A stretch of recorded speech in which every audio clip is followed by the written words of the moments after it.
Hi, I'm Diana DeRosa, and I'm speaking to Collins Abbott White, who lives in South Carolina and is the director of the short documentary Raising Warriors. Wow, that was a great term, warriors. But I want to know why you decided to do this film. Oh man, so my career has had some little tie-ins with MMA and mixed martial arts basically since it started. One of the early things we did was a promo video for MMA organization that is since defunct. And then we also partnered with a local MMA organization that wanted us to live stream some fights. So when Justin Brown, the producer, called me with this idea, it was just kind of like the next step in that field. So even though I don't compete and don't follow it as closely, I got really passionate about the kids that we were filming and what they were doing and just seeing them develop. So it ended up being this really big project that took multiple years to film. Wow. It took me all over the world, and now we're in episode two of what might end up being a six-part series. But what's playing at Tryon is episode one, so it's the first look at some of these kids that hopefully will be future stars of mixed martial arts in the next couple of years.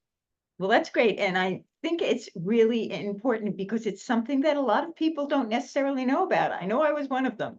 So what are you hoping that people take away? There's a lot of things that we can take away from this. You've always got the sports films ideas where we've got the dedication and the overcoming the obstacles, and these kids have that in abundance. But a lot of the other aspects of it was we really wanted to show what mixed martial arts is like for youth, because people think UFC, they think blood, they think blood sport, they think people really going at each other trying to knock each other's lights off, and that's not really what mixed martial arts is across the board. At the youth level, it's a very safe sport. There's no headshots, there's no lower body submissions.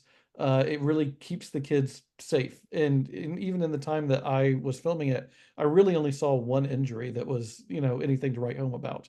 Um, and it was just a freak accident that could have happened anywhere. So they really created a safe rule set that allows these kids to compete in mixed martial arts and develop in that sport, and then maybe go on to do it professionally. Or if not, they have a great hobby that they can go and take on, learn the lessons, and take those lessons to the other parts of their life. I like that it taught them a lot of respect. Well, I want to thank you very much for chatting with me. Do you have any last words you'd like to say? Raising Warriors, it's showing at Tryon. I think this is its first festival showing. Hopefully, you'll also be able to catch it on some streaming services soon too. Great. Thank you again. And I'm Diana DeRosa reporting for the Tryon International Film Festival.